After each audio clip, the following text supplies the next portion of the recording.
I want to talk about U.S.-Pakistani relations. In full disclosure, I've been involved with them many times in the U.S. Government, and each side has something of a narrative of frustration, even bitterness, or with the other. But I want to quote a sentence or two from the memoir of Jim Mattis. James, until recently, was the U.S. Secretary of Defense. And I'm quoting here.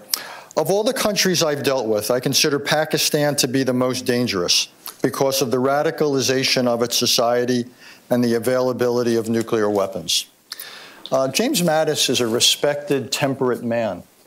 So when you hear someone like that writing those words, what is your reaction? Just that I do not think James Mattis fully understands why Pakistan became radicalized. There's just a short history which everyone may or may not know. In 1980s, when the Soviets invaded Afghanistan, Pakistan, along with the United States, helped by the United States, we organized the resistance to the Soviets.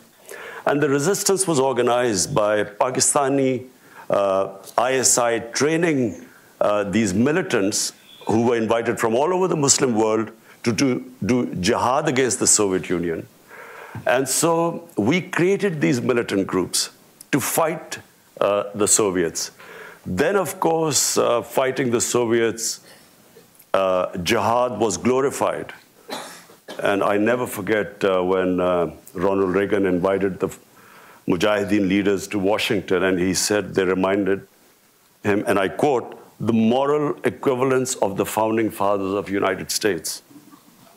So jihad was, jihadis were heroes then. Come 1989, Soviets leave Afghanistan. The United States packs up and leaves Pakistan with a lot of those who would have reminded Ronald Reagan of the moral equivalence of founding fathers, and we were left with these groups. And then comes 9/11, and Pakistan again joined the US in the war on terror, and now we are required to go after these groups as terrorists, who were now they were indoctrinated that fighting foreign occupation is jihad. But now when the US arrived in Afghanistan, it was supposed to be terrorism.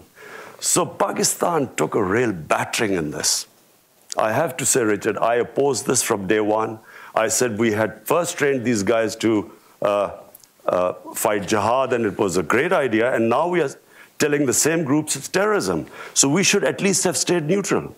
Pakistan, by joining the US after 9/11, committed one of the biggest blunders. 70,000 Pakistanis died in this.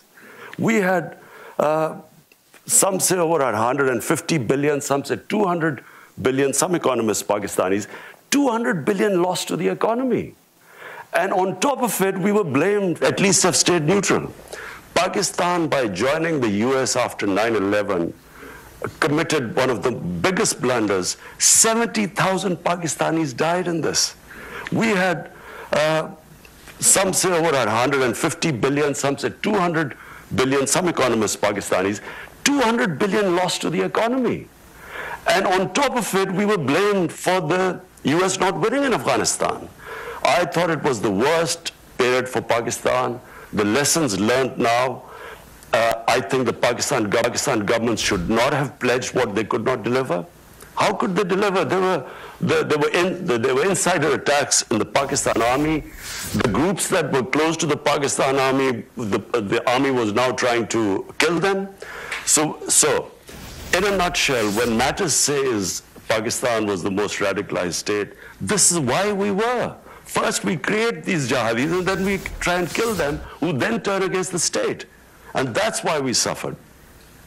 Isn't, though, the criticism fair that you are partially responsible for our difficulties in Afghanistan because Pakistan continues to accord sanctuary, provide sanctuary to the Taliban, and even if you can't always succeed against radicals who are on your territory, it seems to me it's totally legitimate for the United States to expect 100% effort. And at times we have argued, and we would argue, that the effort is anything but 100%. Look, here was someone who kept saying that there's never going to be a military solution in Afghanistan. I kept telling Pakistan government whenever I had a chance. I came here in 2008. President Obama had not taken office. I spoke to senior Democrats. I told them that there will never be a military solution in Afghanistan, simply because I have read the history of Afghanistan. You just have to read the history. They fight each other. The moment a foreigner comes through, they all get together and the resistance starts. Started with the British, 3 times the British tried. The Soviets killed 1 million Afghans. They were still, the resistance was stronger after 1 million Afghans had been killed. So I kept trying to tell this. I tried to explain to, I remember meeting Joe Biden, John Kerry, Harry Reid. I tried to explain, and I realized they hadn't a clue. No one understood Afghanistan. The politicians didn't understand what was going on. 1,000 refugees living there. How do we know who's coming in and going out? Clearly, this was not from Pakistan, the idea that there were these insurgents going from Pakistan. How are we, first of all, the tribal area bordering Afghanistan, there is no border there. The Durand line is a line made by the British, which there is no border there. Now we are fencing the border. Because of the allegations that fighters are going from Pakistan, we're fencing the border. We've also time and time said that, look, if you want Pakistan to completely stop anyone going across, then take the refugees back, 2.7 billion people. But it's not possible that that 2.7 million refugees there and expect Pakistan to completely shut the border.